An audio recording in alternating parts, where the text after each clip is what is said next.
Okay, my name is Bobby Vaught. Today we're going to talk about a subject on my mind. I've done there's two different parts of this channel. First part is the investing side. If you're interested, I've done a series, it's up to 17 lessons now, everything you need to know to understand investing. I put a link to the first lesson in the description below, and then each lesson has a link in the description to the next one to make them all easy to find if you're interested.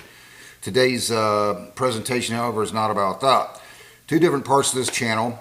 One is the investing side, which I just mentioned, and the other is has to do with more political, economics, sociological, whatever the issue of the day is, and that's the case here. Okay, I want to talk about something. I want to show you something. This is the Social Security website. This is the federal government website here.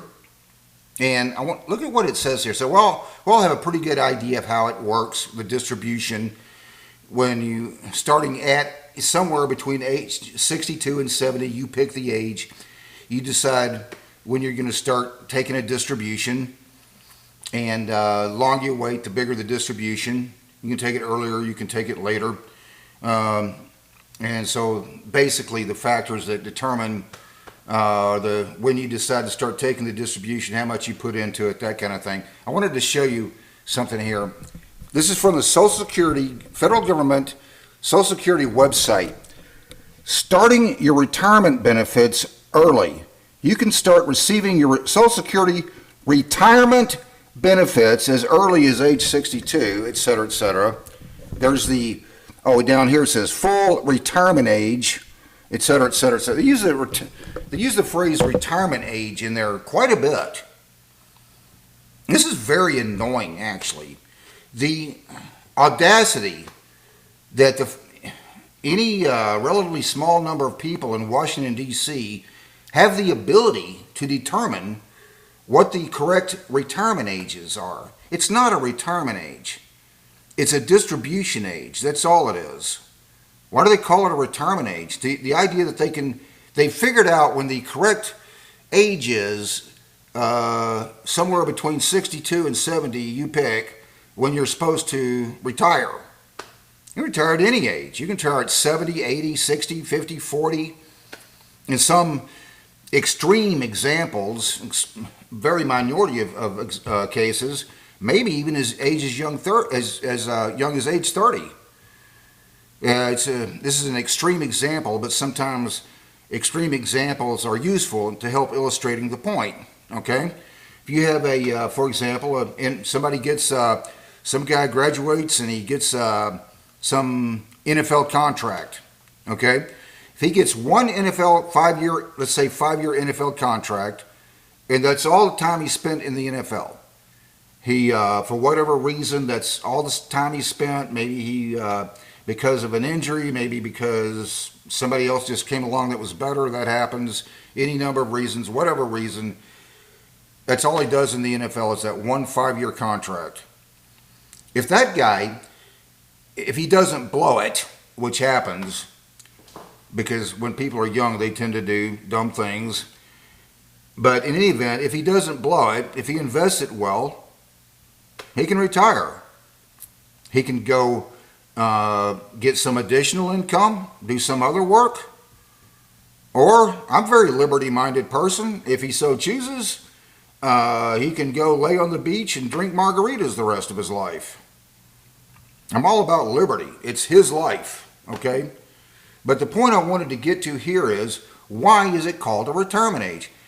A Social Security retirement age, it has nothing to do with it. It's just a distribution age. That's all it is. Okay? So, it's early 2026. This is January 7th, 2026. I've been investing since I made my first investment in 1987. So going on, what would that be? 26 and 13, 39 years now. Going on 39 years, okay? I have never once, and I have various things I'm invested in now. I have an amount in dividend growth ETFs. I also have individual stocks. Let's just pick one out of my portfolio. Microsoft. I own shares of Microsoft. I've never one time got a call from Microsoft. So Microsoft, they pay this dividend every quarter, and typically once a year they raise the dividend. Very important thing about dividend growers, see lesson 3 in that series, everything you need to know about investing. But that's outside of the scope of the discussion here. In any event, so they pay a dividend. I have never once had Microsoft call me up and say, hey, Bob, we got this problem, see, in the dividend. It needs to be fixed due to an aging population or some other change in the demographics or change in the nature of the work that needs to be done, that kind of thing.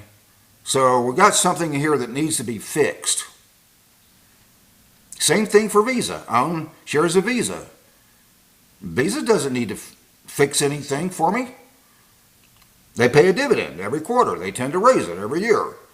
Visa's never once called me up and said, hey, Bob, due to these various factors beyond our control, change in demographics, whatever, we're going to need to fix something in your dividend payment. EIX, there's another one, ticker symbol EIX. That's in my portfolio. It's a utility, Edison International. I tend to have things all across the risk reward spectrum. But Edison International, they've never once called me up, said, hey, there's something about this dividend that needs to be fixed here due to demographic changes and, that kind of thing, okay? Not one time. You know what else Visa has never done? Not one of those companies ever called me up to tell me what the correct retirement age was.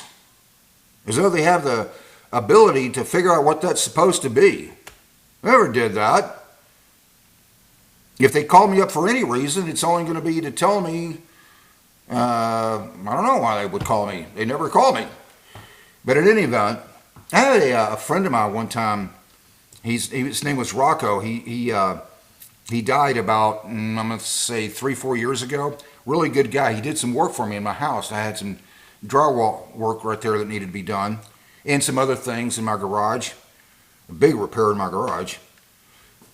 Above the drywall, they built this place with a finger, what they call finger joints, and they were splitting apart and going like that. And he had to put this wood up there and nail it. That's way beyond the scope of this discussion. But anyway, so Rocco was 58 years old when he died 3 or 4 years ago. He got ill very suddenly. Really good guy too.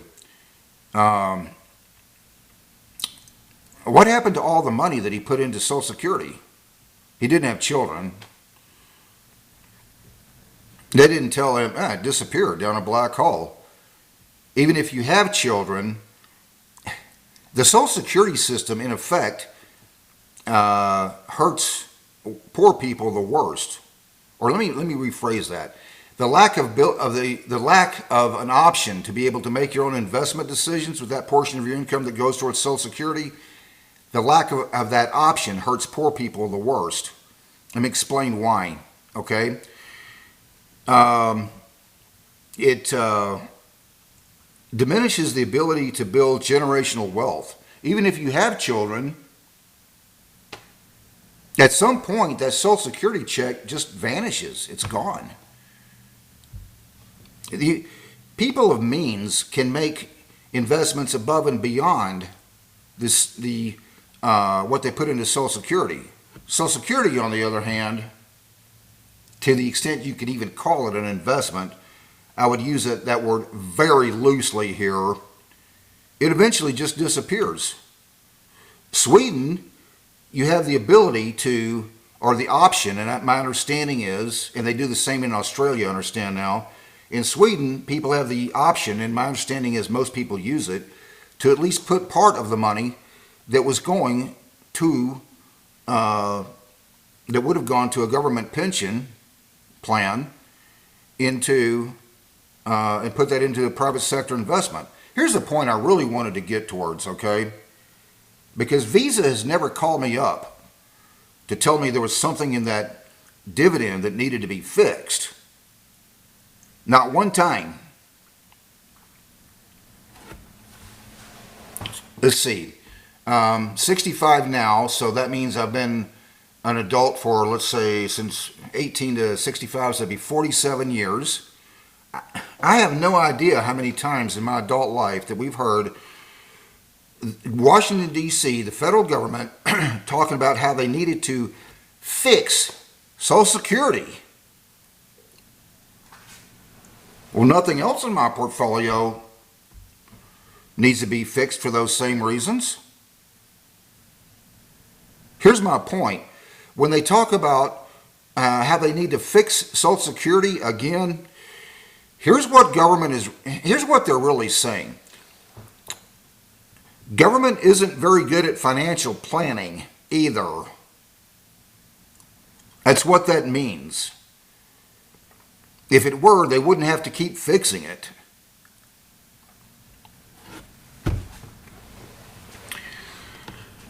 I'm going to wrap it up with that. Don't forget to hit the subscribe button if you so choose. Again, I remind you, if you're interested, there's that series, Everything There Is to Know, Everything You Need to Know to Understand Investing. I'll put a link to lesson 1 in the description below. Every lesson has a link to the next lesson, make them all really easy to find. Until next time, hope life is treating you well. You have a great day.